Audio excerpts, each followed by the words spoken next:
안녕하세요. 서울에 살고 있는 30대 후반 주부입니다. 다들 살면서 나에게 왜 이런 일이 있는 걸까? 답답한 마음을 드러낼 만한 경험 하나씩은 있으실까요? 저도 왜 나에게 이런 일이 찾아온 걸까? 답답한 마음이 들 만한 일이 하나 있었어요. 사람은 좋은 일이 있으면 안 좋은 일도 있는 법이라고 하지만 왜 나에게 이렇게 감당하기 힘든 어려움이 찾아온 걸까? 하루하루 눈물로 보냈어요. 이 답답한 마음을 조금이나마 덜고 싶은 마음에 고민 끝에 사연 한번 보내봤습니다. 전 저보다 1살 많은 남편과 오랜 연애 끝에 결혼하게 됐는데요. 사실 남편과 2, 3년 정도 연애했을 때 결혼하고 싶었는데 그 시기에 남편의 형도 결혼한다고 통보하는 바람에 결국 저희가 2년 뒤에 하기로 했어요. 아무래도 한 집안에 연달아 결혼한다고 하면 돈은 돈대로 많이 나가기도 하고 주변 사람들이나 집안 어른분들께 결혼식에 초대하는 것도 미안하다면서 저희 보고 결혼을 좀 늦게 해달라고 아주버님께서 부탁을 하더라고요. 처음엔 누가 먼저 하든 그게 무슨 상관일까 싶었어요. 아주버님은 고작 6개월 연애한 뒤 갑자기 결혼하겠다고 하신 거였어요. 애초에 우리 부부는 아주버님이 연애하기 전부터 결혼 얘기가 오고 가고 있을 때라서 따지고 보면 우리가 먼저 결혼하는 게 맞다고 생각했거든요. 시부모님도 물론 그렇게 생각했었지만 아주버님은 거의 5, 6년 만에 연애하게 된 거였었고 이 여자 놓치면 평생 노총각으로 살 것 같다고 해서 결국 저희가 양보하게 됐습니다. 그렇게 아주버님이 결혼하고 2년 뒤 저희 부부가 결혼했는데요. 결혼은 제가 늦게 했어도 전 결혼 전부터 시부모님을 자주 찾아뵀던 편이었는데요. 그래서 이미 시부모님과 많이 친했었던 편이었고 특히 시어머님 성격이 정말 좋으세요. 애교가 많으시고 사람 자체가 꼬인 게 없고 모든 일에 긍정적이세요. 그래서 저 처음 봤을 때부터 지금까지 저 시집살이 시킨 적이 없는데요. 그런 시어머님 덕분에 오히려 제가 시댁일에 나서서 하고 시부모님께 잘하려고 노력했어요. 근데 문제 하나가 발생하게 됐는데요. 아주버님의 와이프, 저한테 형님이신 분 때문인데요. 형님은 제 남편과 동갑이신 분이에요. 정말 화려하게 생기고 모델이라고 해도 믿을 정도로 길쭉길쭉한데요. 이쁘게 생긴 것과 다르게 성격은 정말 모난 구석이 많았어요. 모든 일에 부정적이고 투덜거리는 게 정말 많은 편이더라고요. 제가 결혼하고 난 뒤 첫 명절이었어요. 아무래도 형님이 저보다 먼저 결혼하셨고 시댁 식구와 이미 몇 번 명절을 같이 보낸 상태였으니까 시댁 안에서 돌아가는 일에 대해 잘 알고 있을 줄 알았어요. 그래서 명절 때 형님한테 뭐부터 하면 되겠냐고 물어봤었는데요. 형님, 어머님께서 잠깐 시장 좀 다녀오신다고 그동안 간단하게 나물이랑 전 몇 개만 만들고 있으라고 하셨는데 전 뭐부터 하면 될까요? 그걸 왜 나한테 물어봐? 동서가 알아서 해. 내가 하나하나 알려줘야 돼? 그게 아니라 아무래도 형님이 어머님이랑 몇 번 더 명절 같이 보내보셨잖아요. 그래서 어떻게 해야 할지 아실 것 같아서 물어본 거예요. 이 집이라고 해서 뭐 특별한 거라도 있는 줄 알아? 남들이 하는 것처럼 대충 만들면 돼. 귀찮게 왜 자꾸 물어봐? 내가 이 집 구석 하녀로 들어온 건지 며느리로 들어온 건지 가끔 헷갈리네. 나 잠깐 자고 있을 테니까 동서가 알아서 만들고 있어. 어머님 오실 것 같으면 미리 나 깨워주고. 알겠지? 아무래도 아랫사람인 내가 윗사람 허락 없이 이것저것 하면 예의 없는 행동인 것 같아서 형님께 이것저것 물어봤어요. 물어볼 때마다 그거 하나 알아서 못하냐고 큰 소리를 내시는 편이었어요. 반대로 제가 알아서 일을 하고 있으면 저보고 왜 본인한테 안 물어보고 일 시작하면 어쩌자는 거냐면서 엄청 혼을 내기도 합니다. 그런 형님의 장단을 맞추는 게 참 어려워요. 그리고 형님과 같이 음식을 만들거나 집안일을 같이 하는 거 보면 할 줄 아는 게 전혀 없었습니다. 간 조절조차 못하는 편이라서 결국 모든 일을 제가 다 하게 됐어요. 형님도 본인이 요리 하나 제대로 못하는 걸 아는 편이기 때문에 초반에 좀 하는 척만 하고 나중엔 낮잠을 자거나 딴짓을 하고 있더라고요. 정작 일은 제가 다 하는 편인데 시어머님 앞에서는 본인이 거의 다 한 것 마냥 힘든 척 고생한 척을 하니 억울했어요. 다행히 시어머님께선 제가 고생한 걸 다 알고 계시더라고요. 언제 한번 시어머님께서 절 따로 불러서 한 얘기가 있었어요.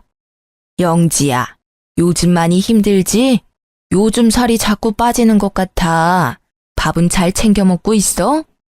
네? 힘들긴요. 제가 힘들 게 뭐가 있겠어요. 다 알아. 큰애 때문에 많이 힘든 거. 사실 한동안 큰애가 너한테 어떻게 하는지 대충 지켜봤었거든. 작은애, 너가 우리 집에 시집 온 뒤로 우리 집 분위기가 정말 많이 밝아진 게 보여. 아무래도 큰애가 너한테는 손윗 사람이니까 내가 널 챙기고 알려주는 것보단 큰애가 널 챙겨주고 하나하나 알려주는 게 둘 사이를 위해서 좋다고 생각했다. 근데 큰애 하는 행동들 보면 너가 고생이 많을 것 같아서 말이야. 사실 큰애가 노는 걸 너무 좋아하고 친정에서 뭐 하나 제대로 배워온 게 하나도 없는 애라서 내가 애를 뭐부터 하나하나 알려줘야 하나 고민이 많았었어. 그래도 우리 작은애가 너무 반듯하고 뭐 하나라도 더 잘하려고 노력하는 모습이 너무 예뻐. 너무 고맙다. 내가 너가 있어서 든든해. 감사해요, 어머님. 어머님이 제 마음 알아주신 것만으로 든든하고 힘이 나네요. 어머님은 모든 일에 대해 다 알고 있었어요. 제가 남편과 결혼하기 전 형님과 어머님이 단둘이 명절 준비를 했을 때 어머님께서 고생이 많았다고 해요. 형님이 뭐 하나 하려고 하는 의지가 없고 자꾸 빈둥거리는 것만 좋아해서 그동안 어머님이 모든 걸 다 해왔다고 해요. 본인이 뭐라도 하나 잔소리하면 그게 시집살이라고 생각할까봐 쉬면 쉬는 대로 그냥 뒀다고 하더라고요. 어머님께선 며느리라고 꼭 시댁 일을 도맡아서 할 필요는 없다고 생각하는 분이기도 했어요. 제가 들어오고 난 뒤 어머님이 마음이 한결 편해졌다고 그동안 고생 많았다면서 저한테 용돈을 몰래 주시기도 했어요. 어머님께 받은 용돈으로 가끔씩 남편과 따로 데이트를 여유롭게 할 수 있어서 너무 좋았었어요. 근데 어머님이 가끔 저한테 용돈을 준다는 것을 형님께 들킨 적이 있어요. 어머님께서 다른 날과 같이 저를 따로 안방에 부르신 뒤 저한테 용돈을 주셨는데 그 상황을 형님이 직접 목격하게 됐었거든요. 그날 형님이 그런 절 따로 불러서 하나부터 10까지 따지기 시작했어요. 동서, 아까 어머님이 동서한테 돈 주는 거 다 봤어. 그 하얀 봉투, 돈 맞지? 얼마나 주셨어? 원래 둘이서 나 몰래 그렇게 돈 주고받고 했었던 거야? 아, 다 보셨어요? 어머님이 저한테 용돈 한번 주고 싶었다고 따로 불러서 주셨어요. 어머님은 나한테 한 번도 용돈 같은 거 준 적이 없으신 분이셔. 근데 동서는 왜 받는 건데? 그리고 아무리 어머님이 용돈을 주신다고 해도 그걸 덥석 받는 동서도 참 웃긴다. 돈이 그렇게 좋아? 어머님께서 며느리한테 용돈 한 번씩 줄 수도 있는 거지 뭘 그렇게까지 화를 내시면서 말씀하세요. 얄밉잖아. 같은 며느리인데 차별하는 것도 아니고 왜 동서한테만 용돈을 주는 거냐고. 오늘 어머님께 받았던 돈 나한테 줘. 네? 이걸 왜 형님한테 드려야 해요? 애들이나 하는 일진짓을 왜 형님이 하시냐고요. 일진짓? 둘이서 날 왕따 취급하는 건 생각 안 하고 내가 방금 일진짓 했다고 말한 거야? 동서 이제까지 어머님한테 몰래 용돈 더 받았을 거잖아. 이번엔 나한테 줘. 어머님한테 그렇게 용돈 받고 싶으시면 직접 가서 달라고 하세요. 어머님은 저 쓰라고 이거 주신 거예요. 내가 달라고 하면 주는 거지. 어디서 눈 크게 뜨고 말 대답을 해. 어머님이 나보다 동서 조금 더 챙겨주는 것 같으니까 이제 기어오른다. 솔직히 동서 엄청 여우 같은 거 알아? 내 앞에선 이렇게 말 대답 잘만 하면서 어머님 앞에선 여우처럼 살랑거리긴 하고. 제가 여우 같다고요? 전 그냥 며느리로서 해야 할 본분을 다했을 뿐이에요. 형님이 배짱이처럼 아무것도 안 하고 놀기만 하니까 저라도 열심히 어머님 도와야죠. 그래서 어머님이 절 조금 더 챙겨줄 뿐인데 그게 그렇게 얄미우셨어요? 그럼 형님도 형님답게 며느리답게 뭐라도 좀 하려고 해보세요. 맨날 놀 궁리만 하지 마시고요. 지금 말 다 했어? 이게 어디서 건방지게 따박따박 말대답이야? 형님은 말 한마디도 안 지는 제가 얄미웠는지 결국 손을 올리셨는데요. 때리려던 찰나에 어머님이 저희 둘을 발견해서 맞진 않았어요. 어머님은 형님의 태도를 보고 생각보다 많이 놀란 눈치였어요. 너 지금 뭐 하는 짓이니? 지금 작은 애 때리기라도 하려고 한 거니? 지금 여기가 어딘 줄 알고 손을 함부로 올려? 아무리 작은 애가 너보다 아랫사람이라고 해도 둘이 어려운 사이인 거 알아 몰라. 뭐 때문에 그러는 건데? 말해봐 어서. 네, 동서가 너무 얄미워서 때리려고 했어요. 제가 무슨 말을 해도 말대답을 너무 심하게 하길래요. 어머님 말대로 동서와 저 어려운 관계잖아요. 근데 동서는 제가 무슨 말을 해도 앉으려고 하더라고요. 그러니까 뭐 때문에 그러냐고. 아무리 작은 애가 말대답을 했다고 해도 그렇지 사람을 때리려고 할 수가 있냐고. 그것도 다 큰 성인이. 어머님이 동서한테만 용돈 주시고 이뻐하니까 그랬어요. 저 아까 어머님이 동서한테만 용돈 주는 거 직접 두 눈으로 봤어요. 동서도 동서지만 어머님도 참 너무했어요. 어떻게 저만 쏙 빼고 동서한테만 돈을 주실 수가 있으세요? 저도 어머님 며느리입니다. 제가 아무리 동서보다 못한 사람이라고 해도 이렇게 차별해도 되는 건가요?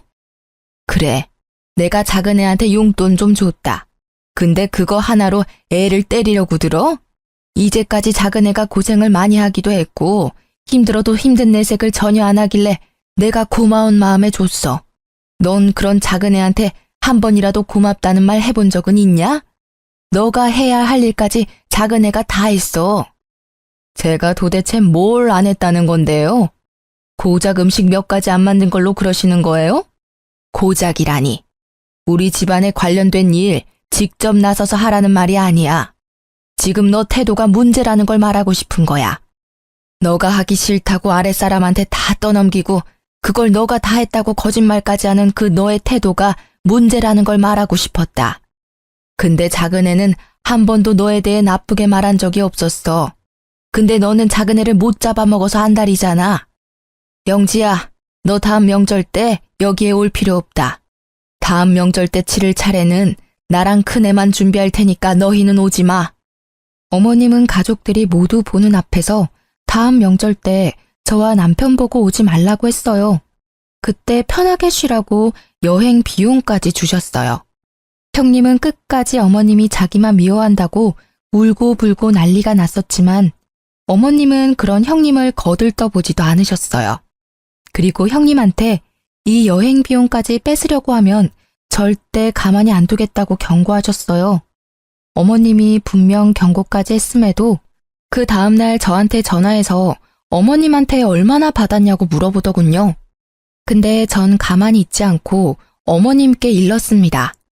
어머님은 그런 형님한테 자기한테 그렇게 혼나고도 아직 정신 못 차린 거냐고 또다시 엄청 혼내셨어요. 어머님이 거의 한 달 동안 형님한테 매일 전화해서 저 괴롭히지 않았는지 매일 물어봤을 정도라고 하시네요. 항상 천사 같은 어머님은 한 번 화나시면 엄청 무섭고 집요하신 게 있는데 이런 거 보면 정말 대단하신 것 같아요.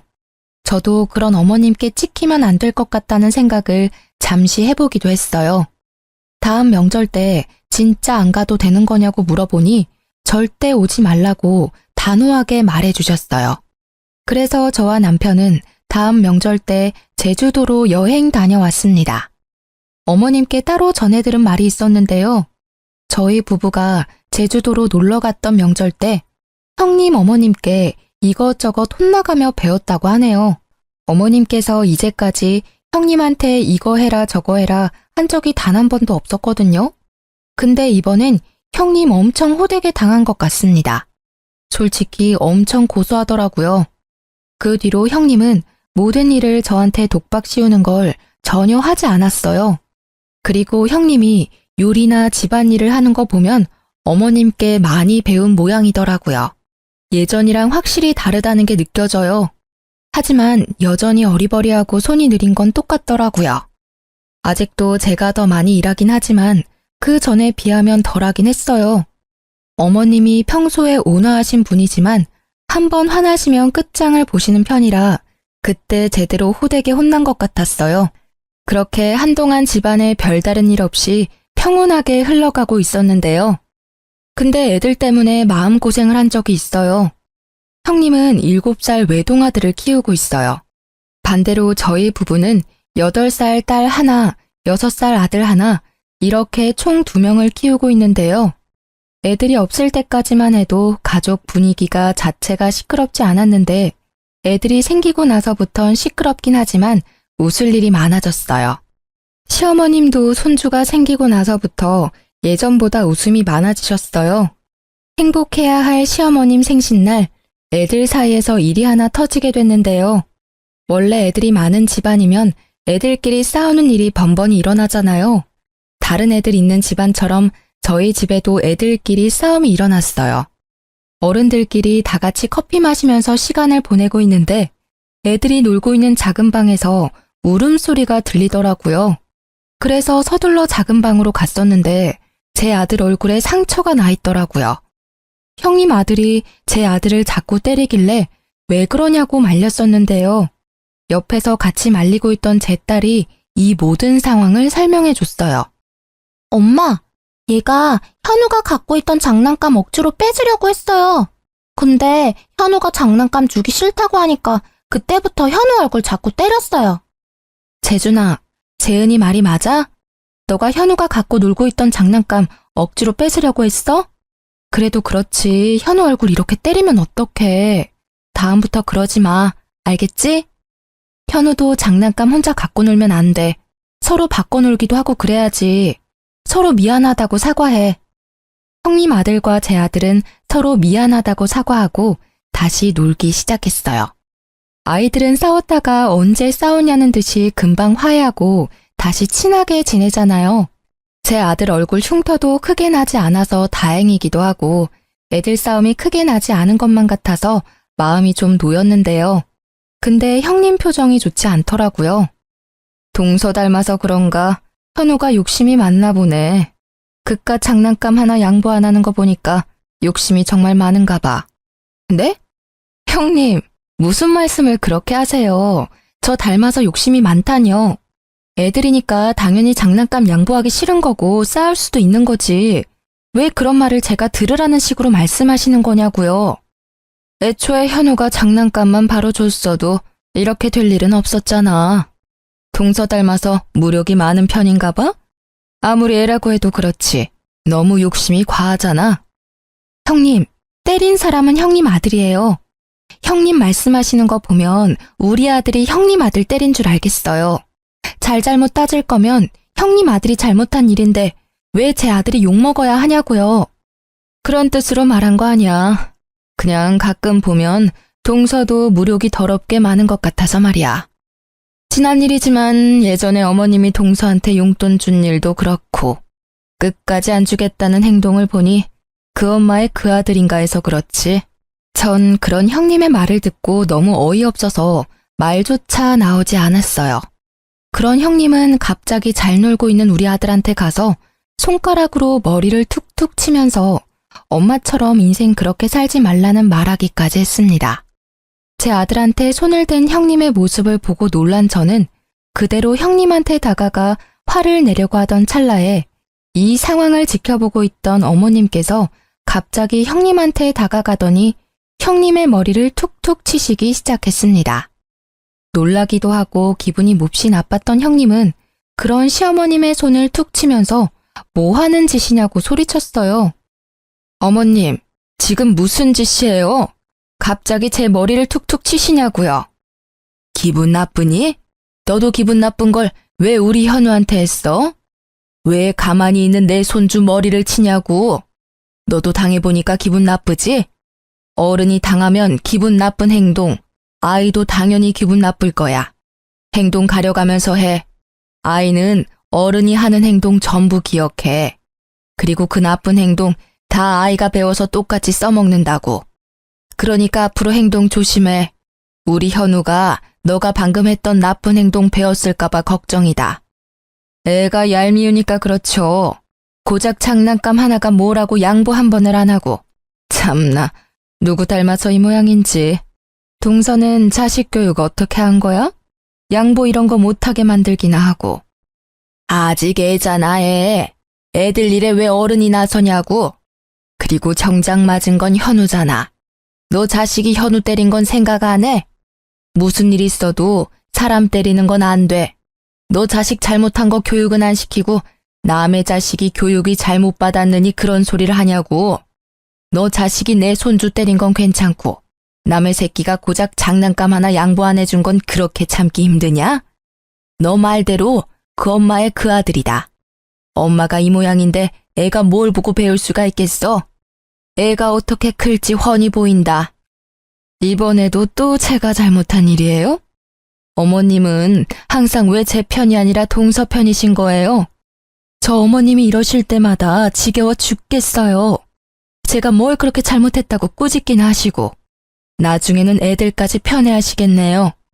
저 어머님한테 서운한 거 정말 많습니다.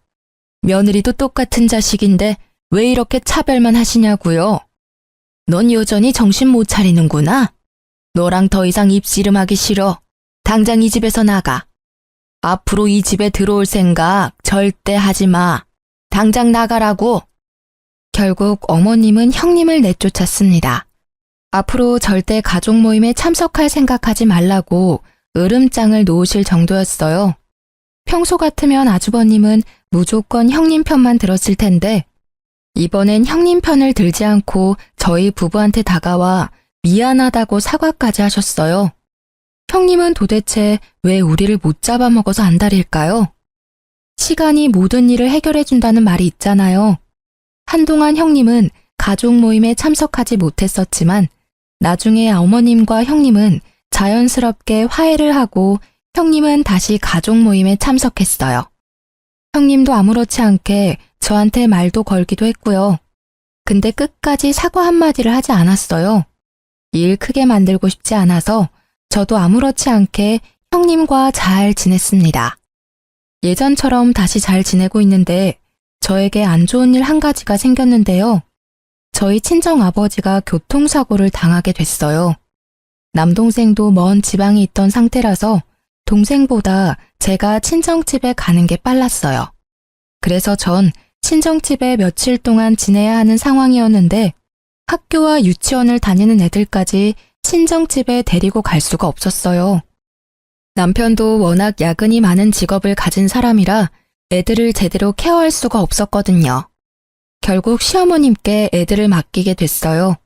보름 정도 시어머님이 애들을 데리고 있기로 했는데 어머님은 오히려 엄청 좋아하시더라고요. 워낙 손자를 좋아하는 분이라서 하루 종일 손자랑 같이 있을 수 있다며 오히려 좋아하셨어요. 애들도 할머니랑 같이 있어서 좋다고 했고요. 근데 어머님이 애들을 데리고 있을 때 큰 사고가 하나 터지고 말았어요. 어머님께서 애들을 돌보고 있던 보름 중 딱 하루, 어머님이 아침 일찍 외출을 해야 했던 날이 있었어요. 근데 우리 애들 때문에 못 갈 상황이 되고야 말았어요. 그래서 어쩌면 좋을까 고민하고 있었는데 전업주부로 지내고 있는 형님이 제 아이들을 잠시 데리고 있겠다고 먼저 말했나 봐요. 그래서 어머님은 마음 놓고 외출하셨는데요. 어머님도 저한테 따로 말씀해 주셨어요. 본인이 이날 바쁜 일이 있어서 이날 하루만 형님이 데리고 있는다고요. 근데 그날 저녁 갑자기 경찰서에서 연락이 오게 됐는데요. 아이들이 경찰서에 있다는 연락이었어요. 그래서 친정집에서 시댁 근처에 있는 경찰서로 바로 가게 됐는데요. 경찰서에 도착하니 벌써 새벽이더라고요. 경찰서 안에 있는 애들을 보니 완전 산거지가 따로 없더라고요. 애들은 절 보자마자 바로 울었고요. 그래서 이게 무슨 상황인가 싶어서 경찰한테 어떻게 된 거냐고 상황 설명을 듣게 됐었는데요. 이날 형님은 제 아이들과 형님 아들을 데리고 키즈 카페에 갔었다고 해요. 근데 형님은 제 아이들을 키즈 카페에 두고 본인 아들만 쏙 데리고 나갔다고 해요. 저희 애들 밥도 안 먹이고 본인 아들만 밥을 먹이려고 했던 거였어요. 밥 먹은 후에 우리 애들한테 바로 갔어야 했는데 형님은 우리 애들의 존재를 까먹었는지 애들을 키즈 카페에 두고 집에 돌아갔습니다. 몇 시간이 지났음에도 형님이 안 오자 불안했던 제 애들은 결국 키즈카페 밖으로 나가게 됐고 늦은 밤까지 키즈카페 주변을 서성거렸다고 해요. 늦은 밤에 키즈카페 주변에 있는 공원에서 놀고 있는 제 아이들을 발견한 경찰분들이 애들을 데리고 경찰서로 간 거라고 하네요. 전 경찰분과 아이들의 말을 듣고 다리에 힘이 풀렸어요. 전 아이들을 안고 펑펑 울었습니다. 경찰이 애들을 발견하지 못했더라면 평생 우리 아이들을 보지 못했을 거란 생각에 심장이 마구 뛰더라고요. 한창 뉴스에 애들 관련 사건 사고가 많이 나왔었을 때라서 경찰한테 연락을 받았을 때 우리 애들한테 무슨 일 있는 건 아닐까 많이 무서웠었거든요. 다행히 애들이 제 번호를 외우고 있었던 덕에 바로 연락이 닿을 수 있었네요. 좀 진정된 뒤 전 남편에게 전화했습니다. 얼마 지나지 않아 남편과 시어머님, 형님네 부부까지 전부 경찰서에 왔어요. 뒤늦게 이 사실을 알게 된 어머님은 목 놓아 우시면서 애들을 꽉 안았습니다. 내가 죄인이다, 죄인. 내가 밖에 나가지만 않았어도 이런 일 생기지도 않았을 텐데. 할머니가 미안하다. 어머님, 울지 마세요. 어머님 잘못 전혀 없어요. 다행히 애들이 멀리 가지 않고 그 근처 공원에 있었다고 하네요. 아참, 큰애야.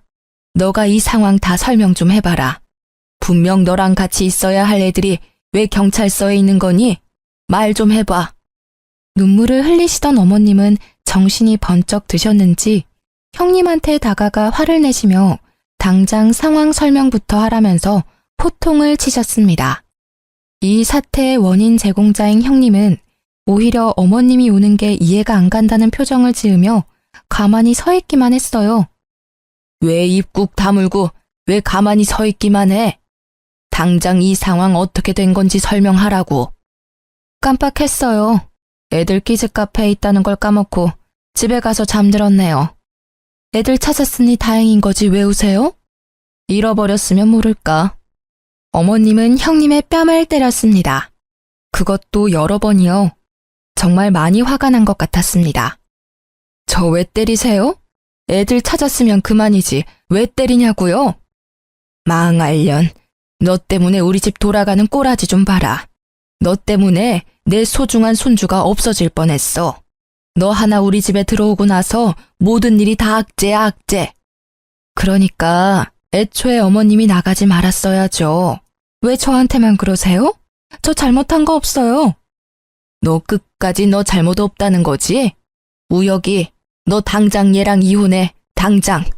이 범죄자랑 더 이상 가족으로 못 지내. 당장 이혼해, 당장. 어머님은 아주버님께 당장 이혼하라고 말씀하셨어요. 형님은 끝까지 본인은 잘못한 게 없다고 주장하는 입장이라 어머님은 그런 형님께 온갖 정이 다 떨어졌습니다. 근데 아주버님은 끝까지 형님과 이혼할 수 없다고 말씀하셨어요. 그래서 어머님은 그런 아주버님도 꼴도 보기 싫다고 절연 선언을 하셨습니다. 어머님이 아주버님과도 연을 끊을 줄은 몰랐어요. 아무래도 첫째 아들이라서 많은 애정을 갖고 계셨거든요. 근데 어머님은 진심으로 아주버님 연락 일절 받지 않으셨고 집까지 찾아오면 초금까지 뿌릴 정도였습니다. 어머님이 만나주지 않으니 답답했던 아주버님과 형님은 절 직접 찾아오시기까지 했는데요. 무슨 일로 오셨어요? 재수씨, 엄마가 도저히 절 만나주지 않아요. 재수씨가 저희 엄마 마음 좀 돌려주면 안 돼요? 그걸 왜 저한테 부탁하세요? 애초에 형님이 우리 애들 방치만 안 했어도 이런 일 없었을 거잖아요. 그 일 있고 나서 형님께선 저랑 어머님께 진심으로 사과는 했나요? 사과조차 하지 않았으면서 어머님한테 용서를 바라는 건 너무한 거 아니에요? 어머님도 어머님이지만 저한테 정식으로 사과하세요. 제 아이 잃을 뻔한 거라고요. 재수씨, 이 사람 대신해서 제가 대신 사과드릴게요. 제 와이프가 생각이 너무 짧았어요. 내 자식이라 생각하고 돌봤어야 했는데 이 사람은 그게 부족했던 것 같아요. 아니요, 형님이 직접 해주세요. 이제까지 형님이 저와 어머님께 해왔던 잘못된 행동부터 제 아이 잃어버릴 뻔한 일에 대해서 정식으로 사과해 주세요. 아주버님 옆에 있던 형님은 끝까지 입을 열지 않으셨어요. 아주버님은 그런 형님께 화를 내면서 사과하라고 말했지만 끝까지 안 하더군요. 그렇게 1년 가까이 형님과 아주버님을 보지 않고 살게 됐었는데요. 그런 어느 날 갑자기 아주버님이 울면서 시어머님을 찾아간 적이 있습니다. 거의 1년 만에 아주버님을 본 거였는데 그런 아주버님이 울면서 있으니 시어머님과 저희 부부는 많이 놀랐는데요.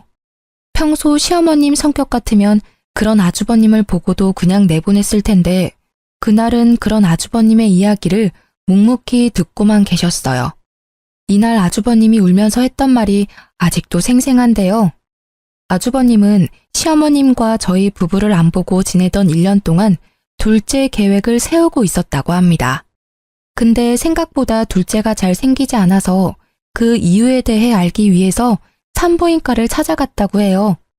원래 산부인과까지 갈 필요는 없다고 생각했었는데 하도 임신이 안 되니까 마음 크게 먹고 갔던 모양이더라고요. 그래서 각종 검사를 받게 됐었는데 아주버님께서 무정자증이라는 충격적인 검사 결과가 나왔다고 합니다. 완전 패닉 상태였다고 하는데요. 무정자증이라면 첫째 아이를 어떻게 가진 걸까 의문에 빠졌다고 해요. 그것 때문에 한동안 형님과 엄청 싸웠다고 합니다. 결국 두 사람은 친자 검사를 받게 됐는데 형님의 아들이 아주버님의 아이가 아니라는 결과가 나왔다고 해요.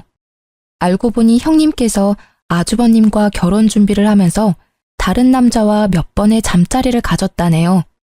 여러 남자들과 가졌던 거라서 아들이 어떤 남자 아이인지 모른다고 해요. 그래서 그 문제로 아주버님은 울면서 시어머님을 찾아갔던 거였습니다.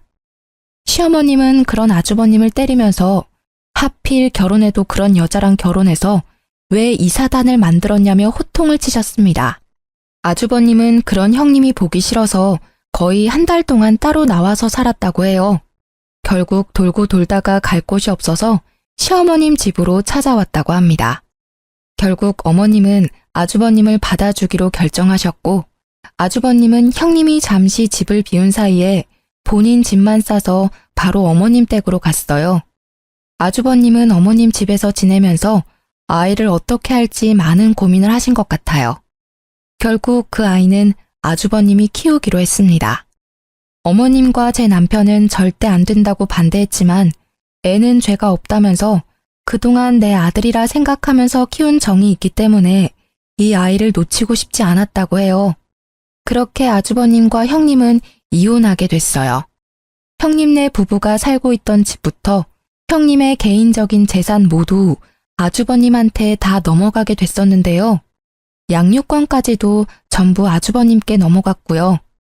아주버님은 저희 부부에게 따로 찾아와서 그동안 형님 때문에 마음 고생시킨 거 정말 미안했었다고 저희 부부에게 5천만 원이란 돈을 줬습니다.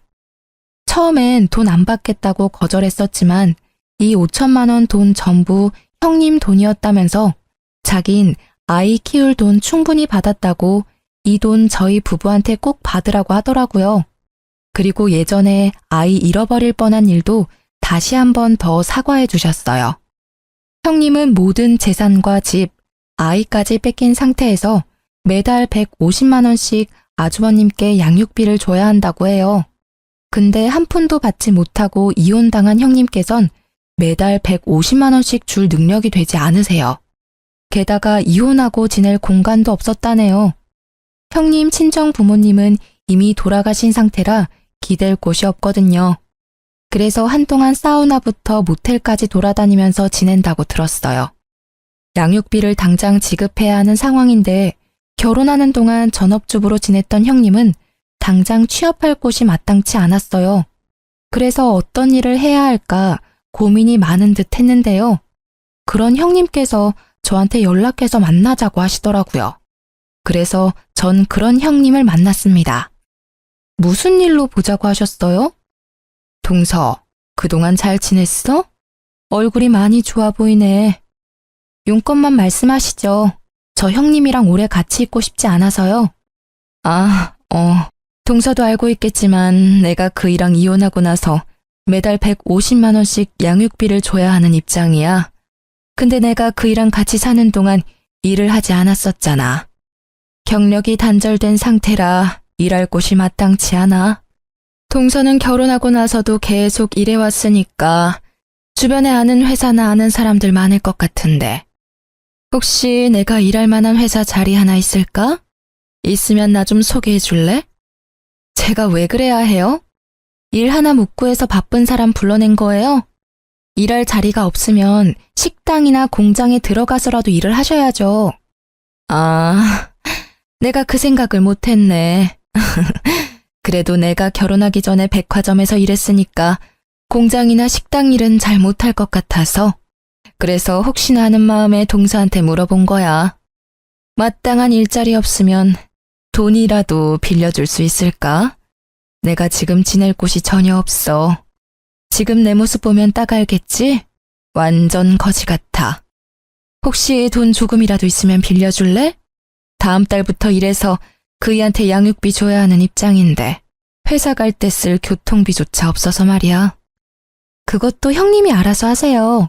저한테 사과라도 하면서 부탁할 줄 알았는데 사과 한마디도 없이 부탁만 하시니까 정말 어이가 없네요. 아, 동서, 사과하려고 했어. 내가 마음이 너무 급하니까 부탁 먼저 하게 됐네. 사과 먼저 하는 게 맞았는데. 동서, 예전에 있었던 일 전부 사과할게. 특히 동서 애들 잃어버릴 뻔한 일도 진심으로 사과하고 싶어. 나도 애 키우는 엄마인데 동서 입장 전혀 생각하지 못했어. 그때 동서가 너무 밉고 질투가 났어. 그때 내가 너무 어리석었다. 내 사과 받아줄래? 그 사과가 진심인지 잘 모르겠네요. 할 거면 그때 진심으로 해야 했었는데. 전 형님의 부탁을 모두 거절했어요. 형님은 무릎을 꿇고 사과했음에도 전 그런 형님의 사과를 받지 않았습니다. 이날 이후로 형님을 한동안 보지 않았어요. 아주버님은 아이 때문이라도 한 달에 한 번씩은 보는 것 같더라고요. 이날 이후 아주버님께 가끔씩 형님에 대해 조금씩 듣고 있는데요. 형님은 파출 일을 하면서 돈을 벌고 있다고 들었어요. 제 말대로 공장에서 일을 한 적이 있는데 워낙 손재주가 없고 느린 사람이라서 한 달 만에 해고당했다고 하네요. 게다가 공장 안에서도 텃세가 심했던 거였는지 그 짧은 한 달 동안 심한 괴롭힘을 당했다고 해요. 요즘 아줌마들 따돌림이 더 심한 편이라면서요? 공장 한 달 다니면서 마음고생 좀 한 모양이에요. 공장 퇴사 후 파출 일을 하면서 돈을 모아 매달 양육비를 보내고 있는데 파출 일 자체가 고정적이지 않아서 양육비를 다 모으지 못할 때가 있다고 해요. 그래서 아주버님께 150만 원이 아닌 100만 원만 보낸 적이 있다고 하는데요.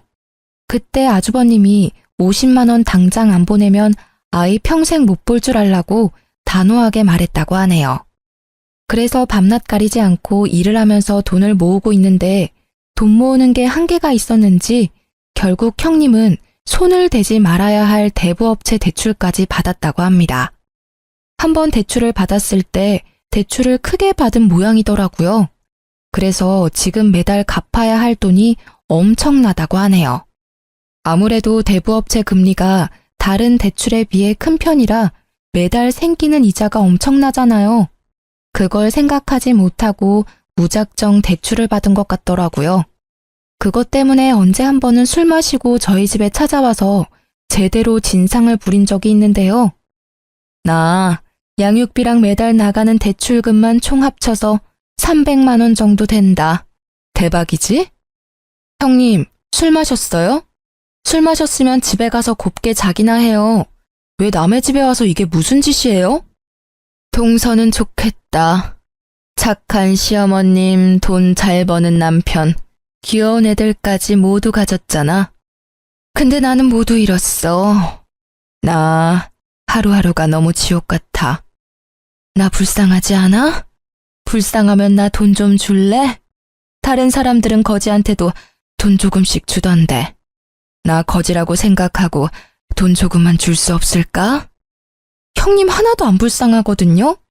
형님, 제발 이렇게 한심하게 살지 말고 제발 정신 좀 차리고 사세요. 애 생각해서라도 이렇게 살면 안 돼요. 형님이 이렇게 행동할 때마다 제 수명 단축되는 기분이에요. 자꾸 이런 식으로 찾아오시면 저 경찰에 신고할 거예요. 한동안 안 보고 지내던 형님이 갑자기 찾아와서 진상짓을 하는 바람에 민원까지 들어왔었어요. 결국 전 경찰에 신고했습니다. 이때 경찰한테 끌려가는 형님의 모습이 얼마나 찌질하고 못나 보이던지 사람처럼 보이지 않았어요. 그리고 형님의 최근 근황을 들었는데요. 일용직으로 파출 일하는 거 그만두고 고깃집에서 일한다고 하더라고요. 근데 고깃집에서 일하다가 같이 일하는 사람 실수로 숯이 형님 팔 쪽에 떨어지게 되면서 화상을 입었다고 들었어요. 생각보다 크게 다쳤다고 하는데요. 반팔을 입지 못할 정도라고 합니다. 그런 형님은 나름 엄마라고 아이가 속상해할까봐 아이를 만나는 날이면 다친 곳 절대 보이지 않도록 긴팔만 입는다고 해요.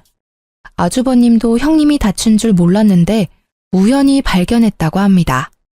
그걸 보고도 마음이 아프지 않았다네요. 그동안 형님한테 당한 짓들이 있어서 그런지 동정심도 들지 않는다고 해요. 아이만 아니라면 형님 절대 보고 싶지 않다고 해요. 이게 최근 형님의 근황이고 그 뒤로는 소식을 듣지 못했어요. 전 그런 형님의 근황을 듣고 얼마나 속이 다 시원한지 몰라요. 몇 년 동안 형님한테 당한 일들이 있다 보니 형님이 행복하지 않게 살고 있다는 게 저의 행복이었어요. 사람 인생이 망가진 건데 이렇게 즐거워해도 되는 건가 싶었지만 전 형님이 제 가족일 때 정말 고통스러웠어요. 그래서 전 그런 형님이 항상 불행했으면 했거든요. 형님과 아주버님이 이혼하고 난 뒤 저희 가족은 정말 행복하게 잘 지내고 있어요. 시어머님도 골칫덩어리 하나 제거돼서 속이 다 시원하다고 말씀하십니다. 형님이 아주버님과 이혼하고 나서 저희 집안에서 항상 웃음이 넘쳐나요. 싸울 일도 전혀 없고요. 그리고 어머님께선 형님의 아들을 편애하거나 그러지 않으세요. 예전처럼 이뻐해주고 있습니다. 그만큼 어머님은 좋으신 분이신데 그동안 형님 때문에 얼마나 마음고생이 심했을까 싶어요. 그리고 제 두 아이는 무럭무럭 잘 크고 있으며 반에서 1, 2등도 할 정도로 공부도 열심히 잘하고 있습니다. 이런 이쁜 내 새끼들을 잃어버릴 뻔했다니 아직도 그때 생각만 하면 마음이 찢어질 것처럼 아픕니다. 이 일 때문이라도 형님 절대 용서 안 하고 싶어요. 평생 죗값 받으면서 살았으면 좋겠네요. 사람은 정말 착하게 살아야 하나 봐요. 마음 곱게 쓰지 않은 형님을 볼 때마다 난 저렇게 살지 말아야지 라는 생각을 하고 있어요. 이 일로 인해 한동안 답답했었는데 이렇게 말하고 나니 조금은 속이 다 시원하네요. 이제까지 제 이야기를 들어주신 분들께 감사하다고 말씀드리고 싶어요.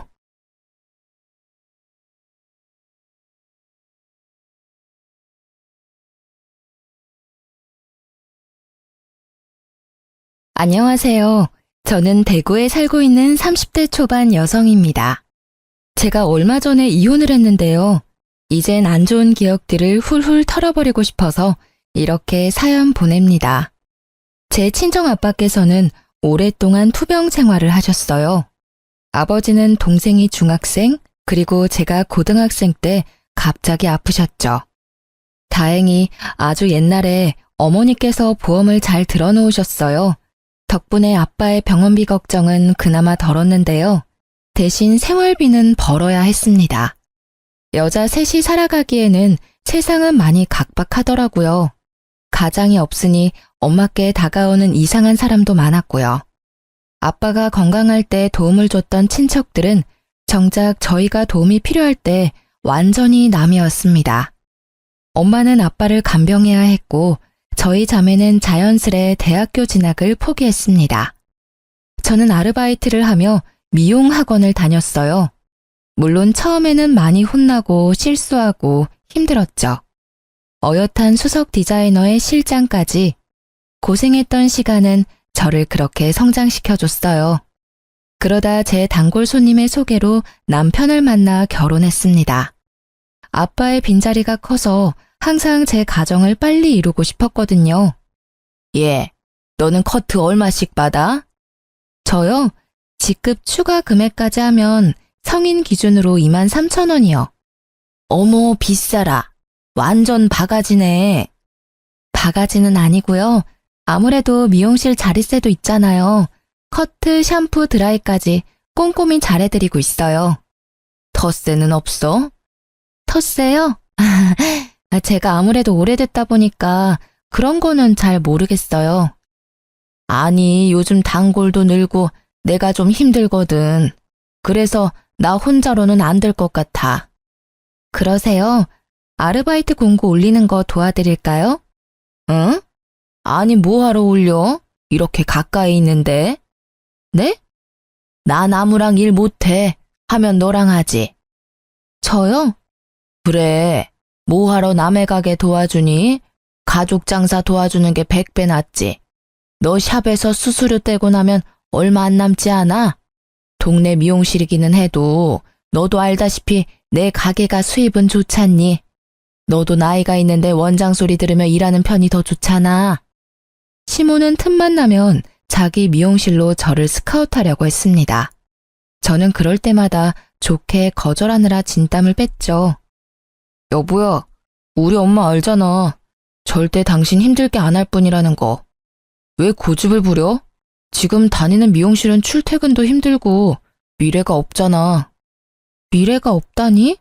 여기서 내가 이룬 게 얼마나 많은데. 그리고 만에 하나 샵을 옮긴다 해도 어머니 미용실은 절대 안 갈 거니까 그만 얘기해. 왜 남 좋은 일만 하는데? 당신 보면 완전 우물한 개구리야. 어차피 경력 쌓아서 서울에 있는 샵 갈 것도 아니잖아. 결국은 자기 이름으로 가게 내는 게 목표 아니야? 그럼 더더욱 엄마한테 배우는 게 맞지. 물론 자기가 열심히 하고 잘하는 거 나도 알아. 근데 생각해봐. 몇십 년을 자기 미용실 한 우리 엄마한테 당신이 모르는 노하우라는 게 있을 거 아니야. 동네 미용실이라고 무조건 거절하지 말고 진지하게 고민해봐. 생각해 볼게. 진짜지? 당신 엄마 가게로 오면 얼마나 좋아. 엄마 가게랑 내 가게랑 가깝잖아. 생각만 해본다고 한 거니까 오버하지 마. 저는 정말 싫었어요. 시모랑 같이 일해서 좋을 게 없다고 생각했거든요. 남들이 말하는 그 흔한 고부 갈등도 없었는데 오히려 같이 일하다 시모랑 부딪힐 수 있으니까요. 그런데 하필 그때 제 사정이 여의치가 않았습니다. 엄마가 아빠 병원 계단에서 잘못 넘어지셔서 다리를 다치신 거예요. 다니고 있던 샵에서 스케줄 조정을 하려는데 원장과 합의가 잘 안 됐어요. 그만두는 방법뿐이라고 하더라고요. 몇 년을 다녔는데 그런 부분에서는 확실히 냉정하더라고요. 그래서 저는 엄마 다리가 괜찮을 때까지 일을 쉬었어요. 시모는 그때를 틈타 다시 저를 꼬셨어요. 거봐, 내 말이 맞지? 남의 가게 일하느니 가족 가게가 낫지. 이런 일이 또 생길지 모르잖아. 너도 대비를 해둬야지. 몇 년만 도와주면 내가 너 가게 하나는 열어줄 수 있다. 그러니 다음 주부터 출근해. 저는 그만 실체 없는 그 달콤한 꼬드김에 넘어가 버렸죠. 어머니, 이렇게 일이 많은데 그동안 어떻게 혼자 다 하셨어요? 다 노하우가 있으니까 그렇지. 대충 보니까 알바생 한 명은 필요할 것 같아요. 예, 나 혼자서도 하던 걸 이제 우리 둘이니까 더 수월할 거다. 동네 미용실이라서 덜 힘들 줄 알았는데요. 손님이 끊임없이 오더라고요. 조금 쉬려고 하면요. 뭐하니? 틈틈이 치워야지. 머리카락 쓸고 사용한 로트 바로 세척하고. 시모는 커트 외에는 손 하나 까딱하지 않더라고요.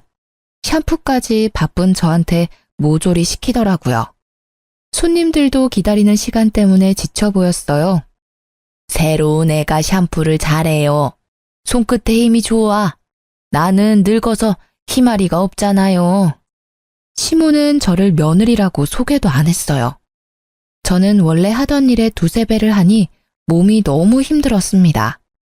업무 분담도 없고 모든 청소는 제 몫이었죠. 뿐만 아니라 자기 아들이랑 밥 먹고 들어오기 일쑤였어요. 남편이 시모 가게랑 가까운 곳에 인테리어 집을 하거든요. 둘은 제게 밥을 챙겨 먹었는지 물어보지도 않았어요. 물론 제가 알아서 챙겨 먹으면 되지만요. 저한테 가게를 그렇게 나몰라라 하고 맡기는데 제가 잠시라도 숨 돌릴 틈이 어디 있을까요? 제가 처음 근무할 때 말씀드렸잖아요. 이렇게 둘이서 무리예요. 젊은 친구 한 명 구하시는 게 어때요? 저 매번 밥 먹을 시간도 없어서 커피로 밥 때워요. 어머, 내가 너를 부른 이유가 뭐였니? 남의 손 안 타게 하려고 그런 거잖니? 그리고 내가 너 가게 해주기로 한 거 기억 안 나니? 겨우 이 정도로 너무 엄살이다. 사람을 한 명 더 구하면 인건비는 네 월급에서 제하면 돼? 그리고 내가 늘 말하잖니. 집에서 든든히 챙겨 먹고 나오라고. 미용사가 밥 시간이 어디 있어? 저 월급도 작게 주시면서 더 깎으시려고요? 밥도 교대로 먹으면 되잖아요. 혹시 저 온갖 허드렛 일 시키시려고 부르셨어요? 어머머, 월급은 말이다. 너 적응 기간이 있잖니. 그리고 가족끼리 너무 돈 밝히는 거 아니니? 어머님보다 제가 일을 훨씬 많이 하잖아요. 만약 제가 이 정도로 업무량을 나가서 하면요. 어머님이 주시는 두세 배는 받을 거예요. 어머님은 그 일랑 점심 식사하면서 저는 굶어요? 저 가게 그만둘까요? 가게를 그만둔다는 말을 하자 어머님은 한 발 물러났어요.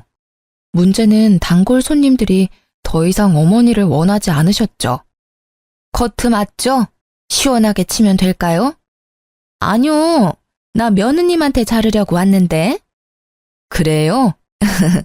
어머 얘, 벌써 내 손님들 가로채 가는 거야? 사람들이 저를 찾아도요. 처음에는 시모가 좋아했어요. 그런데 점점 몸은 편해도 자존심이 많이 상했나 봐요. 미용실에 오는 사람들마다 다 저를 찾았거든요. 참나, 예. 그럴 때는 말이야. 저는 오늘 예약이 가득 차서 어머님이 잘라주실 거예요. 이 한마디가 어렵니? 제가 그래버리면 손님들이 불쾌하지 않으실까요? 뭔 상관이야. 불쾌하면 친절한 나한테 다시 오겠지. 시모는 본격적으로 시집살이를 시작했죠. 제가 손님을 응대할 때 갑자기 부르거나 말도 안 되는 심부름을 시켰어요. 야, 커피. 야, 커피라는 말로 저를 무안하게 하는 건 기본이고요. 가끔 제 손님 커트 끝나서 잘 보내고 나면요. 너, 아니 방금 그 손님 말이야. 대칭이 잘 안 맞던데 확인 잘했어? 그게 무슨 소리예요? 아니 너는 그렇게 대충 확인하면 돼. 내가 쭉 지켜봤는데 그 손님 분명 너 때문에 다시 올 거다. 한쪽이 삐죽 튀어나왔어. 잘못 보셨겠죠. 제가 몇 번이나 확인했어요. 뭐? 원장인 내가 그렇다는데 말이 많니?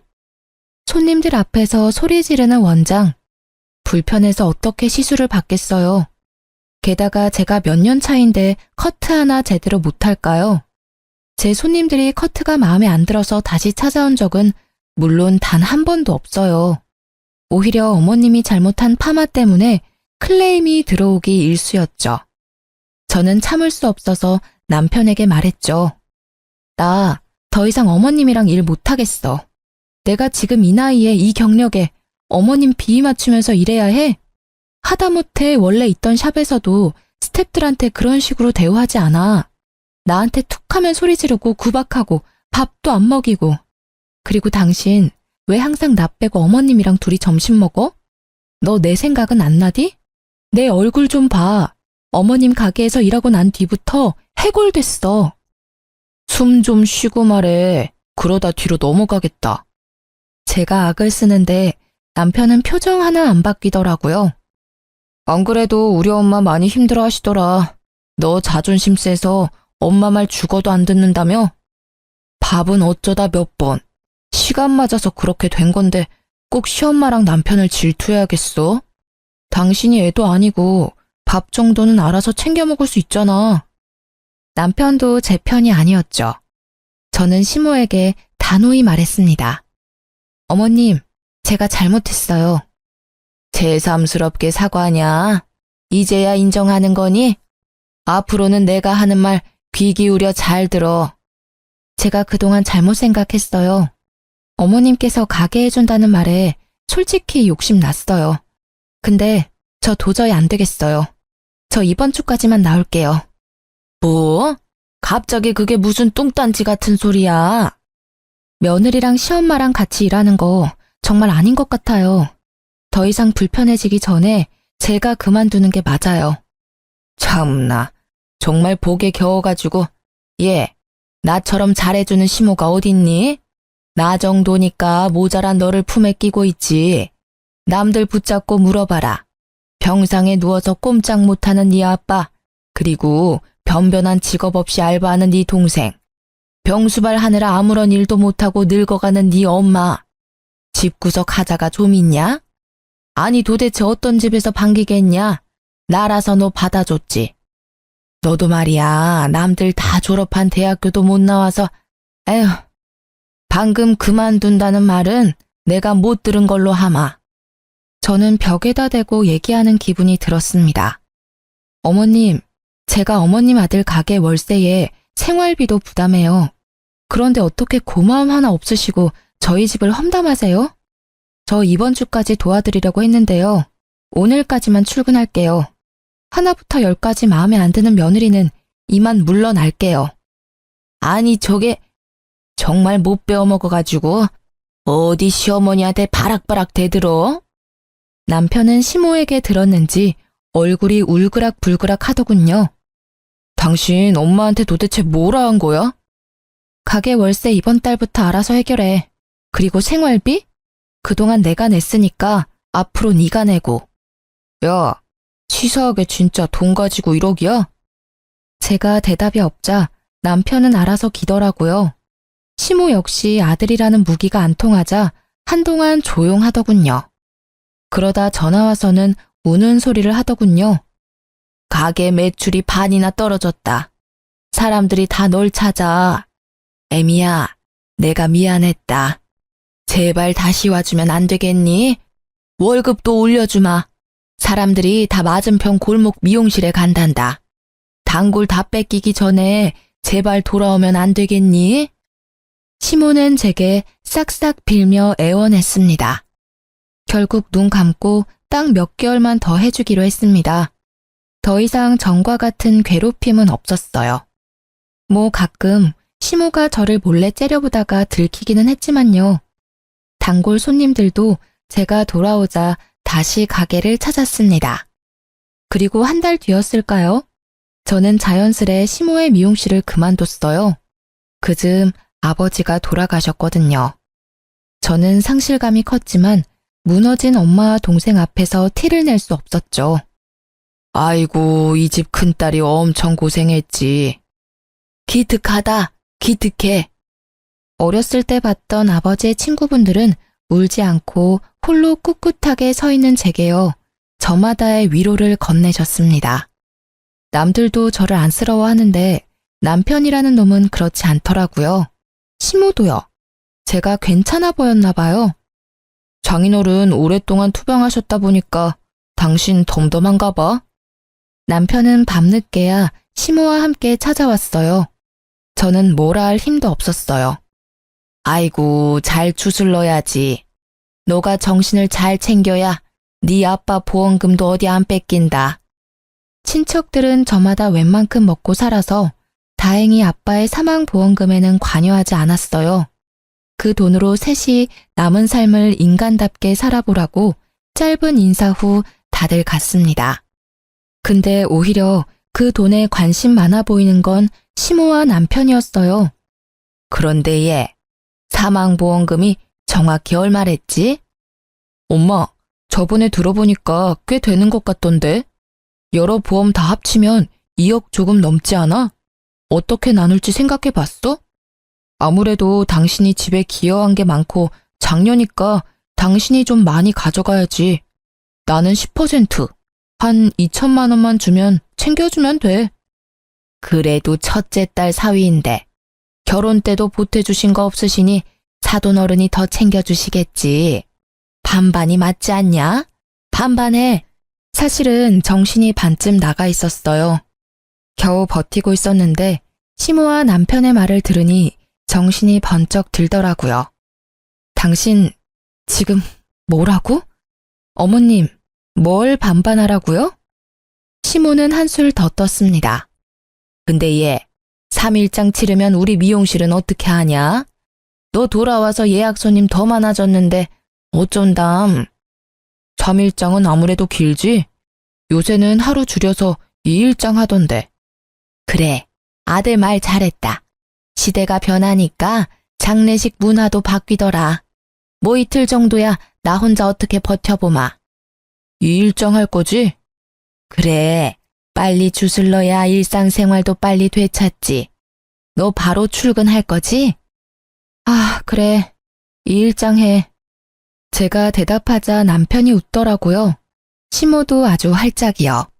저는 천천히 일어서서 주변을 두리번거렸습니다. 마침 알맞은 게 있더라고요. 너 말이야, 네 엄마 장례식이나 2일장 해, 이 자식아. 저는 조문객들을 위한 국화를 한 다발 움켜쥐고요. 남편의 얼굴과 등 보이는 대로 계속 후려쳤습니다. 뭐 하는 거야? 아프잖아. 얘, 너 지금 하늘 같은 남편한테 무슨 짓이야? 그만두지 못해? 야, 다시 말해봐. 다시 말해보라고. 저는 정신없이 국화 다발로 남편을 때렸어요. 조문객들이 별로 없어서 정말 다행이었죠. 제가 멈추지 않고 끝까지 남편을 따라다니니 남편은 그제서야 미안하다고 하고 도망가더라고요. 시모는 사과 한마디 없었어요. 끝까지 저를 표독스럽게 쳐다보더라고요. 시모도 말리다가 몇 번 맞았거든요. 제가 늙은 시모를 어떻게 할 수는 없잖아요. 그렇게라도 복수할 수 있어서 속이 시원했어요. 남편은 결혼하기 전 한 번, 그리고 결혼한 후 한 번, 친정아빠가 위독하실 때 한 번, 그렇게 딱 3번 정도 저희 아빠를 봤어요. 아빠가 눈을 감고 있을 때가 더 많아서요. 어차피 가도 장인어른은 자기를 모르니 갈 필요 없다고 했던 사람이죠. 그래놓고 사위 운운하니 너무 열이 받더라고요. 그나마 다행이라 함은 엄마는 울다 실신하셔서 이 광경을 못 보신 거였어요. 동생도 울다 잠들었고요. 결혼을 잘하지는 못했어도 못한 꼴을 보여주고 싶지는 않았거든요. 장례가 끝나고 몇 개월간 폐인처럼 지냈어요. 밥도 잘 안 먹고 잘 씻지도 않았어요. 너 냄새나. 좀 씻어라. 더러워 진짜. 상 당한 사람들 다 너 같지 않아. 왜 이렇게 유별난지 모르겠네. 보험금 안 나눠주니 심통난 남편은 못된 말만 골라서 하고는 시댁에 가버리더라고요. 친정엄마는 매일 저를 보살피러 오셨어요. 그러다 제가 좀 괜찮아지니 제 눈치를 보다 말씀하셨죠. 아빠 보험금 말인데 생각보다 많이 넉넉하지 않니? 정화도 그렇고 너도 그렇고 좀 늦었어도 공부 다시 해보는 게 어때? 엄마는 이제 너희가 앞만 보고 달려갔으면 해. 우리 딸들 공부 엄청 잘했잖아. 저는 공부라는 말에 심장이 두근거렸습니다. 오랜만에 느끼는 감정이었어요. 함께 전교 1, 2등을 다투던 친구들이 대학 다니는 걸 보면서요. 한때 많이 부러웠고 괴로웠거든요. 그렇게 하고 싶었던 공부를 이제 와서 다시 할 수 있을까 싶었죠. 아빠가 분명 이렇게 쓰라고 남겨주신 걸 거야. 엄마가 뒷바라지 다 할 테니까 이제 너네 둘 다 하고 싶은 거 해. 동생도 마찬가지로 성적이 전교권이었거든요. 동생은 대학교 입학 준비를 하고요. 저는 공무원 시험을 준비하기 시작했습니다. 다행히 저희는 좋아하는 공부를 하면서 금방 활력을 되찾았어요. 엄마도 행복해 하셨고요. 대신 남편과 시모가 문제였어요. 아니, 네가 공무원 준비하면 우리 생활비는, 내 가게 월세는. 장난해? 지금까지 내가 다 했으면 이제는 좀 당신이 부담할 생각 안 들어? 아니, 예고도 없이 갑자기 그러니까 내가 너무 부담되잖아. 뭐가 문젠데 내가 다 내라고 했어? 생활비 반은 낸다고. 월세는? 가지가지 한다. 가게를 접던가. 손님도 없잖아. 아니면 이혼해. 나 공부하는 거 마음에 안 들면 해줄게. 그럼 나도 생활비 반 안 내도 되니까 좋네. 남편은 이혼 얘기를 하자 금방 수그러들었어요. 시모 역시 제 소식을 듣고 뒤집어졌어요. 그 나이에 무슨 공무원 시험을 준비하니?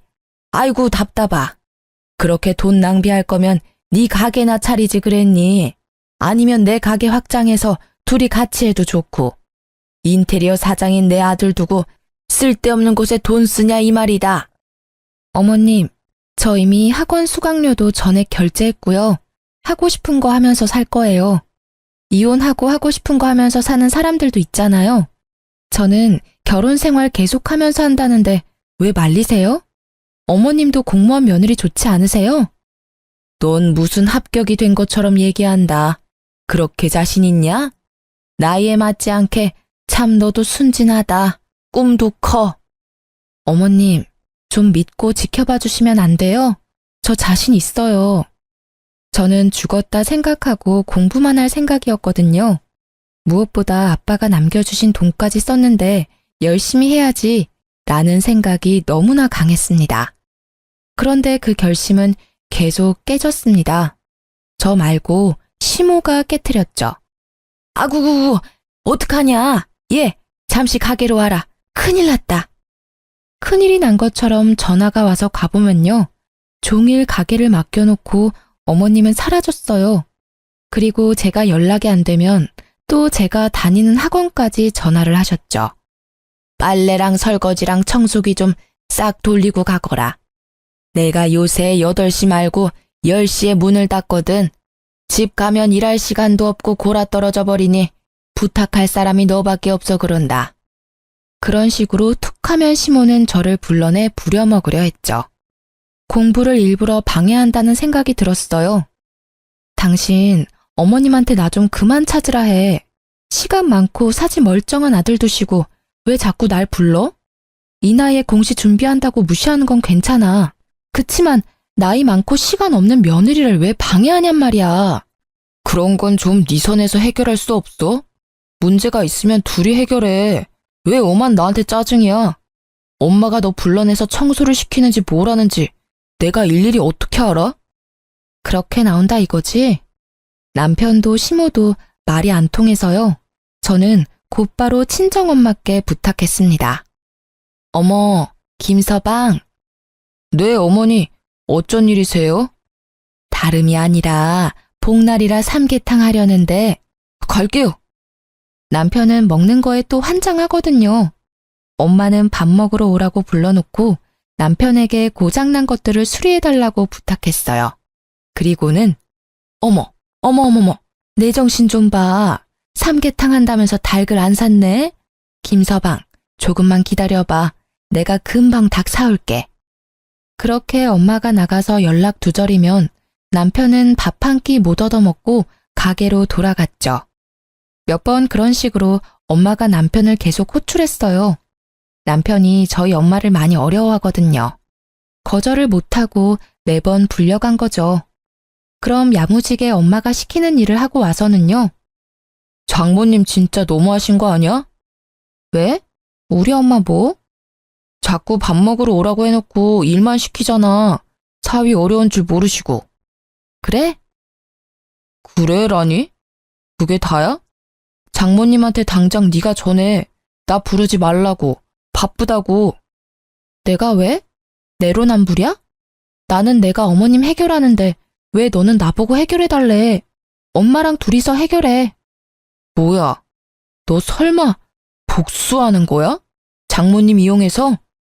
뭔 소리야. 그렇잖아. 네가 시킨 거지? 저는 남편이 했던 것처럼 똑같이 태평하게 굴었어요. 엄마는 주말에도 열심히 임무를 수행하셨어요. 김서방, 굶을까봐 내가 왔지. 우리 같이 수제비 만들까? 반죽 좀 치대봐. 아이고, 그걸로는 어림도 없지. 30분 정도는 계속 쉬지 않고 치대야 해. 김서방, 대청소 한번 하자. 아이고, 청소 안 해봤어? 빡빡 문질러 봐. 며칠 후 남편은 소리도 안 지르고 울면서 말하더라고요. 미안해. 여보, 진짜 내가 잘못했어. 엄마, 연락 앞으로도 다시는 않도록 할게. 저는 바로 대답하지 않고 남편을 빤히 쳐다봤죠. 남편은 고 시모에게 전화해 울부짖었어요. 엄마, 다시는 집사람한테 따로 전화하지 마. 일도 시키지 마. 알았어? 아들이 제발 부탁할게. 못 이기는 척 남편의 사과를 받아줬습니다. 시모는 다행히 약속을 잘 지켰어요. 대신 그 시집살이는 엉뚱한 곳을 향하는 듯 했습니다. 죄송합니다. 죄송해요. 정아? 아니, 우연히 시모 가게를 지나가는데요. 제 동생이 시모 미용실 안에서 혼나고 있는 겁니다. 너, 내가 몇 번을 말해. 이렇게 하는 거 아니라고. 손님 귀 다 타들겠다. 정아야. 저는 시모와 동생을 가로막고 섰습니다. 어머님, 이제 하다하다 제 동생까지. 제가 갑자기 나타나자 시모는 놀란 얼굴이었습니다. 네가 왜 여기 있냐? 학원은? 언니, 동생은 제 팔을 끌고 다급하게 절 부르더라고요. 너 여기서 뭐해? 뭐 하긴 뭐해. 알바하지. 언니 공부 안 해? 어머, 지 동생 알바하고 싶대서 일을 시켜줘도 나한테 저렇게 소리를 지르네. 아주 며느리가 왕이다, 왕이야. 알바라뇨?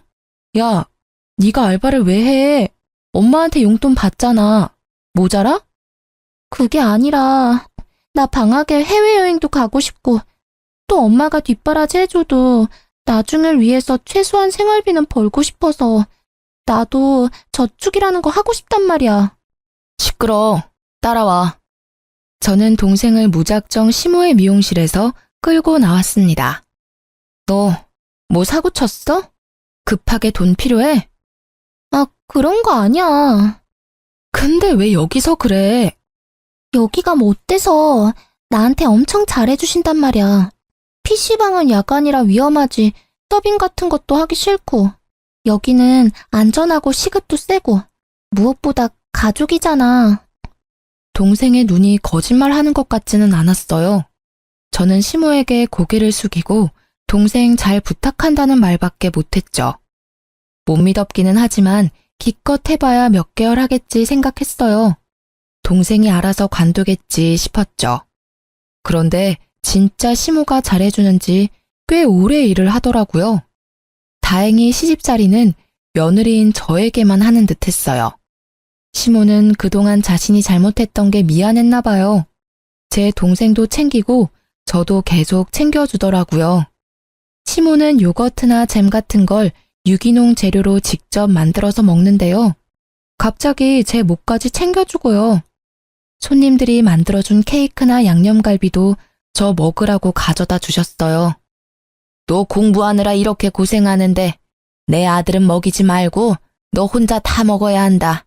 그래야 붙지. 한 번에 붙을 자신 있지? 어머님, 제가 진짜 잘할게요.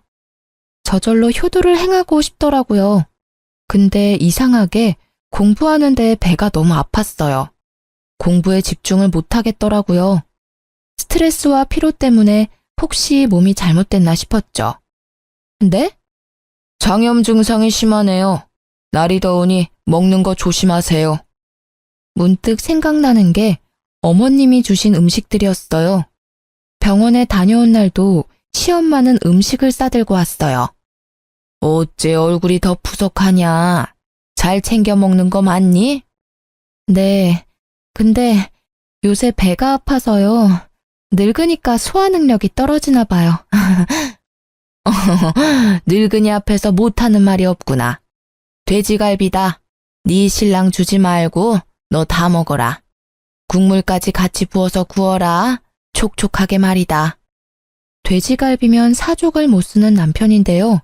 그걸 잘 아는 시모가 남편을 절대 주지 말라니까 너무 이상했어요. 저는 설마 혹시나 싶어서 어머님이 주신 돼지갈비를 남편에게 전부 구워줬습니다. 여보, 어머님이 당신 꼭 챙겨주래서. 돼지갈비야? 맛있겠는데? 당신은 안 먹어? 난 별로 생각 없어. 당신 다 먹어. 그런데 반응이 바로 오더라고요. 돼지갈비 좀 변질된 거 아니야? 배가 살살 아픈 게. 그래? 약 없어? 줄게. 잠시만 기다려. 저는 확신할 수 없어서 어머님이 음식을 줄 때마다 남편에게 줬습니다. 그럴 때마다 남편은 배가 아팠어요. 아, 여보, 우리 집 냉장고 고장난 거 아니야? 당신이 주는 음식만 먹었는데 왜 이러지? 그래? 어머님이 갖다 주신 음식들인데 당신이 어머님께 한번 여쭤봐. 혹시 어머님 냉장고가 고장난 거 아니야? 소식을 들은 시엄마가 아들 걱정에 곧장 달려왔어요. 너, 내가 준 음식들 너 먹으라고 갖다 줬잖니? 네, 어머니. 내 아들한테 다 줬냐? 네, 왜? 너 먹으라니까. 입맛이 없어서요. 왜요? 너 다 알고 그러는 거지? 뭘 말씀이세요? 저는 계속 모르는 척 잡아댔어요. 아니다. 됐다. 어머님, 오늘은 음식 안 가져오셨어요? 그래. 너는 뭐 맨날 나한테 얻어먹으려고만 하니? 시모가 성질을 부리더라고요. 사실은 시모가 오기 전에 동생이 알려줘서 알고 있었어요. 아니, 분명 몇 주씩 방치한 음식인 것 같은데 퇴근할 때마다 며느리 갖다 줘야지 하고 콧노래 부르잖아. 찜찜해서 전화했어. 그때도 제 걱정하는 동생의 상황은 전혀 몰랐죠. 여보세요? 나야. 미용은 아예 관둔 거야? 아, 네, 그렇죠. 시엄마 가게 단골 손님이 전화가 온 거예요. 자기가 말아준 로트가 최고야. 하나하나 얼마나 정성스럽게 말아줘? 저희 어머님도 잘하시잖아요. 아니, 근데 혹시 자기 여동생이 있어? 아, 바로 알아보셨구나. 제 동생 맞아요. 거기서 알바해요. 어머, 맞지? 얼굴이 똑 닮아서는. 아니, 세상에 일자리도 많은데 왜 하필? 얼른 그만두라 해. 보니까 엄청나게 구박하더만. 그게 무슨 말씀이세요? 뭔 사정인지는 모르겠지만 말이야. 자기는 무슨 약점을 잡혀서 시댁의 동생까지 잡혀 사는 거야. 안쓰러워서 원 어떤 날은 손찌검도 하는 것 같던데. 저는 그 말을 듣자마자 택시를 타고 시모 가게에 갔습니다.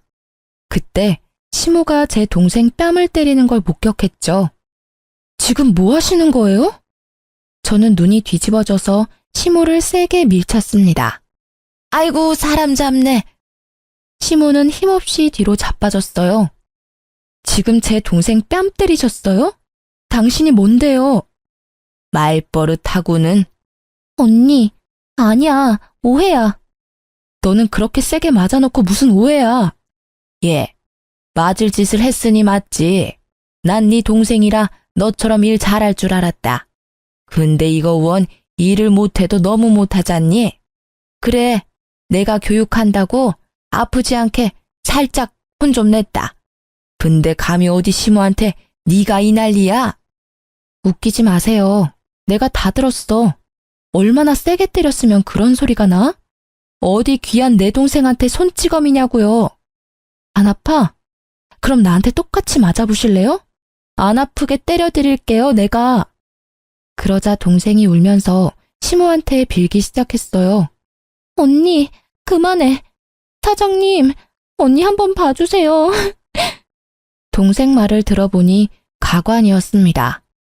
나 학교 다닐 동안만 여기서 알바하면 우리 빚 다 탕감해 주신다잖아. 그니까 끼어들지 마. 빚이라니? 뭔 소리야 너? 언니 결혼할 때 사장님이 집 해주셨다며. 그래서 혼수는 언니가 해야 하는데 그것마저 다 해주셨다며. 그 빚진 거 내가 1년만 일하면 안 갚아도 된다셨어. 뭐? 알고 보니 시모는 제 동생에게 연락해서 거짓말한 거였어요. 글쎄 제가 결혼 당시 돈이 없어서요. 혼수 냉장고며 TV, 에어컨 전부 다 시모가 사줬다고요.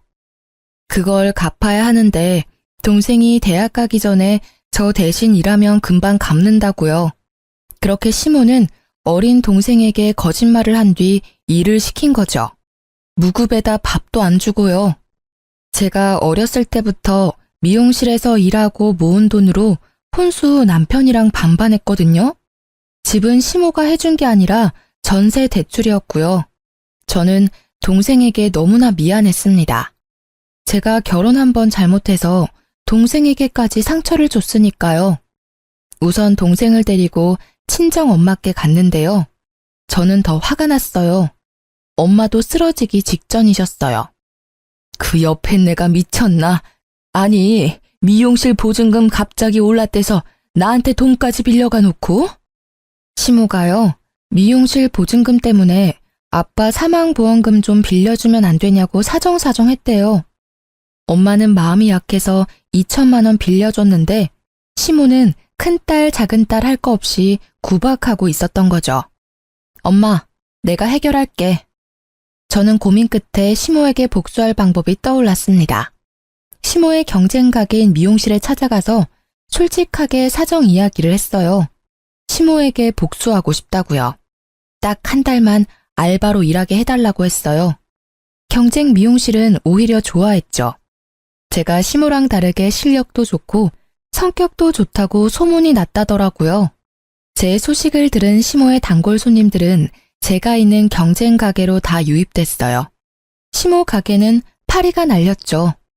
얼마 안 가 시모는 소문 듣고 달려와서요. 저를 보자마자 뺨을 내리쳤습니다. 이게 정말 미쳤나? 어디 이런 짓을 벌여? 네가 사람이냐? 이 짐승만도 못한 어디 걷어줬더니 이런 식으로 은혜를 갚아? 어? 툭 하면 상대방 뺨 때리는 게 특기예요. 그 손버릇 좀 고치세요. 그리고 제가 이렇게 하는 이유가 뭔데요? 다 어머님 자업자득 아닌가요? 뭐? 이런 미친, 더 해봐. 더 말해봐. 어디 배운 것도 없고 가진 것도 없는 게 감히 까불어? 사람들이 다 보는 앞에서 시모는 제 뺨을 때리고 온갖 욕설을 악담을 퍼붓더라고요. 그러고도 분이 안 풀리는지 제 머리채를 잡고 이리저리 흔들었어요.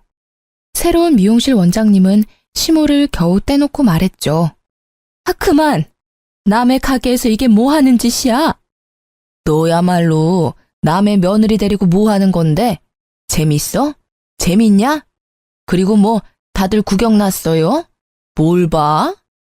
넌 인간도 아니야. CCTV 다 찍혔고 내가 경찰 신고도 했어. 원장님한테 제가 사과를 하자 감사하게도 괜찮다고 마무리하라 하셨어요. 그래서 저는 동네 사람들이 다 듣도록 시모의 만행을 떠벌렸죠. 어머님 미용실에 오면 잘해준다면서요. 근데 허구한 날 구박하고 밥도 못 먹게 하고 여기 있는 분들이 다 증인이에요. 맞아. 얼마나 며느리 구박한지 몰라. 그러니까 난 처음에 며느리인지도 몰랐어. 워낙 하대하니까. 듣고 계신 손님들도 같이 맞장구를 쳐주셨죠. 게다가 친정아버지 장례식 길다고 하루 줄이라 하셨죠. 바로 다음날 출근하라고 하셨죠. 그러면서 아빠 사망보험금 나누자 하셨잖아요. 그게 사람이 할 말이에요? 상 치르고 있는 며느리한테요. 게다가 공시 준비하는 며느리는 상한 음식 먹이고 며느리 동생한테는 거짓말하면서 무급으로 일 시키고 당신이 악마 아니면 뭐예요? 그래놓고 뭐? 우리 엄마한테 돈을 빌려요? 어떻게 2천만 원 빌릴 생각을 하셨어요? 당장 우리 엄마 돈 2천만 원 내놓으세요. 저는 숨이 넘어갈 듯 했지만 빠짐없이 시모의 잘못을 다 나열했습니다. 잘못했다. 한 번만 봐줘라. 미안하다, 제발. 돈 이야기가 나오자 놀랍게도 시모는요. 사람들 보는데도 창피한 줄 모르고 싹싹 빌더라고요. 시모 미용실은 본인의 전부라 끔찍히 소중했나 봐요. 내가 어떻게 하면 되니? 어떻게 하면 네 기분이 풀리겠니? 아가, 내가 잘못했다. 내가 노망이 들었나 봐. 그러려고 그런 게 아니다. 사실은 다 오해가 있는 거야. 내가 설명하마. 내 말 좀 들어주겠니? 시모는 가증스럽게 울면서 제 손을 잡았죠. 어머, 사실인가 보네. 이 원장님, 어쩜 사람이 그래요? 그렇게까지 안 봤는데. 저렇게 예쁘고 똑똑한 며느리 구박을 한다고? 무서워라. 참 무서운 사람이네. 실력도 안 좋은데 인성까지 바닥이었네. 한때는 단골이었던 분들은 저를 위해 같은 마음으로 시모를 나무랐습니다. 저는 시모의 손을 뿌리쳤습니다. 그러자 또 눈이 희번뜩하더니 제 머리채를 다시 잡더라고요. 경찰이 오자 시모는 잠잠해졌어요. 그리고 남편에게는 이혼 서류랑 2천만 원 준비하라 했습니다. 남편은 제 바지가랑이를 붙잡고 이혼만은 안 된다 했어요. 여보, 제발 한 번만 봐줘. 엄마랑 나한테 기회를 한 번만 주라. 그래? 그럼 어머니 경찰에 신고할게. 괜찮지? 그럼 진짜 이혼은 안 할 거야? 남편은 웃기게도 시모를 신고하라고 하더라고요. 시모 앞에서도요. 엄마, 이 사람한테 진심으로 사과하고 이번 기회에 좀 뉘우치세요. 뭐? 아들, 너 방금 뭐라고 했냐? 어머니가 잘못하신 건 어머니가 책임지시라고요. 시모는 냉정한 남편을 보고 눈시울을 붉히더라고요.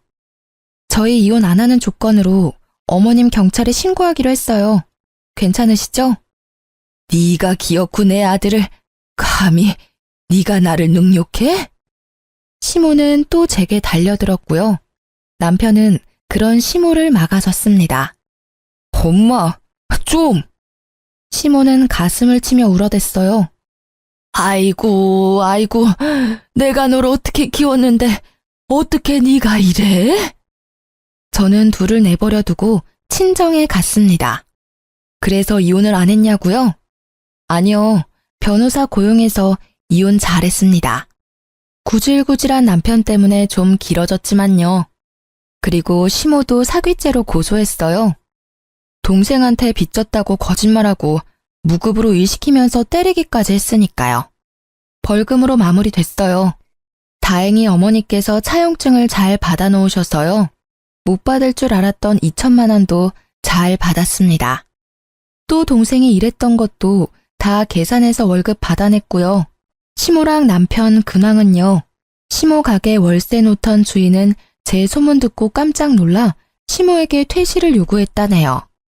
일부러 보증금이랑 월세 높이니 시모가 알아서 가게 접고 나간 거죠.